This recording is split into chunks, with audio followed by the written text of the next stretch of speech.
Hey, I am so glad. Yeah, the camera apparently didn't record any of this audio, and I yapped on for like 18 minutes. So instead of dubbing this meandering monologue, let's crash course it instead. For the past 2 years, I've turned myself into a Christmas icon. The first year was gingerbread, the second was a Christmas tree, and now this year I've decided to become a snow globe. This is the design I drew up, and to make it, I've got this half a sphere of styrofoam for the globe on my head, I've got some silver scraps for accents, these blue curtains for the bloomer's collar and shoes, this sparkly white fabric I thrifted for the top, some faux snow, this pretty ribbon for trim, and now we're just gonna get straight to work. First, I needed to find some patterns for the bloomers and shoes.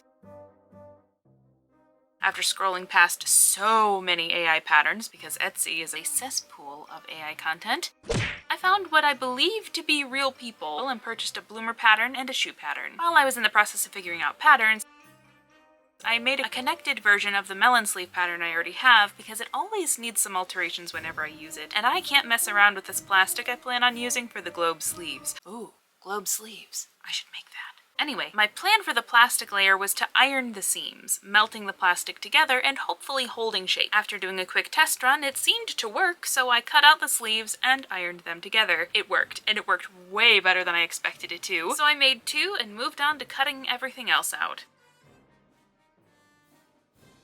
The next day I assembled the inner lining for the sleeves, made some puffs to go underneath and help them keep their shape, and then made the bodice. I sewed the lining first to make sure it would work since I've struggled with this pattern before.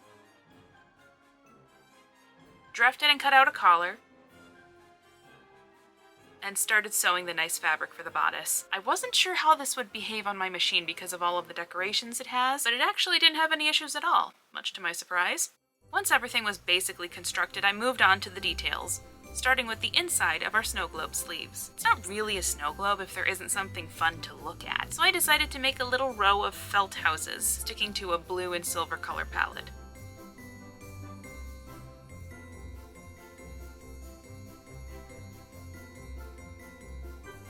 I also added some little beads and sequins to make it look like it was snowing, and after adding the silver armband, I got really excited and then it hit me, why not make it actually snow? So I added some fake snow to the sleeve, and seeing the snow fly around, I got a boost of motivation and made the houses to go inside of the second sleeve.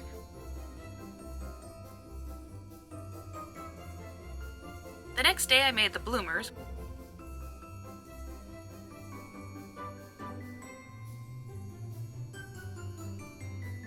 which were very easy to put together and had me feeling very much like a little lad who likes berries and cream, and felt they needed a bit more of a cartoonish shape to them. At first I inflated my hip pads and put those on, and it gave them a shape alright, but not quite the shape I was looking for, so I put a tulle skirt on underneath, and that gave me just the right amount of fluff I was looking for. After that I made the collar,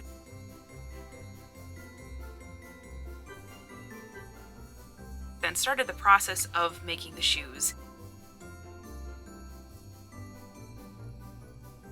They were a little big, and by a little I mean a lot. So I took them in by tracing and adding the sole from a pair of broken shoes I already have and putting a wire in the curl to keep the shape. The day after that, I finished the second sleeve and added the collar to the bodice. And after that, I thought it needed a little more detail, so I took some puffy paint and drew some snowflakes into the curtain pattern. While that dried, I went back to working on the shoes, adding the cuff to one shoe to see where it was at fit-wise. And it didn't fit. The cuff was a bit too small. So I snipped the back open and added an elastic to the back of it. And after that little adjustment, they fit just fine. To make the snow globe headpiece, I first cut a small section off of one side so that it would be able to sit on top of my head. I hot glued it onto some fake snow sheets to make a base for everything to stick to, and decided to make a little house to go inside, just like the sleeves. I measured the inside area of the snow globe to make sure it would fit first, then cut some cardboard and hot glued it all together. Painted the inside of the globe blue, and then decided I wanted to try and make this snow globe functional. At first, I thought I'd hide this little fan inside of the house, but the way it was positioned, the blades couldn't turn. So I cut a hole in the back of the styrofoam instead. And they still needed a lot of room to properly turn, and I even cut some foam off of the blades themselves. But eventually, I got it to spin.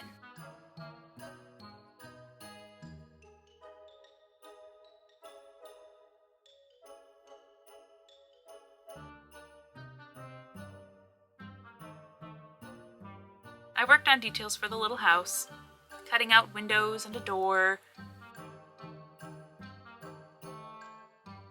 painting the walls and chimney, and gluing on some glittery paper to make an icy, snowy trim along the roof.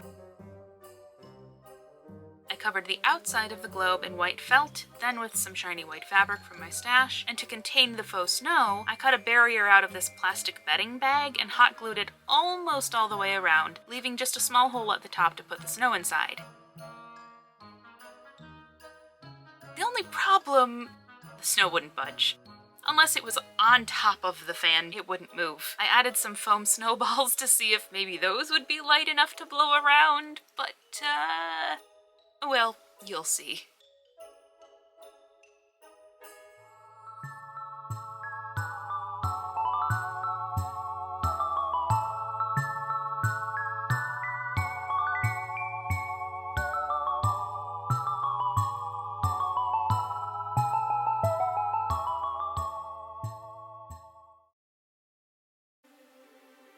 I have lots of thoughts. I'll get the less positive things out of the way first. It didn't work. Didn't snow. It only works if it's on top of it.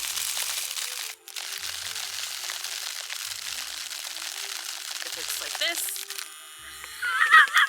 immediately no. So we couldn't make that work. I think it's still funny, kitschy, campy, Christmas. It's still a fun hat, very over the top. I just wish it would snow in my little hat. In fact, here's me trying to make it snow for the reveal.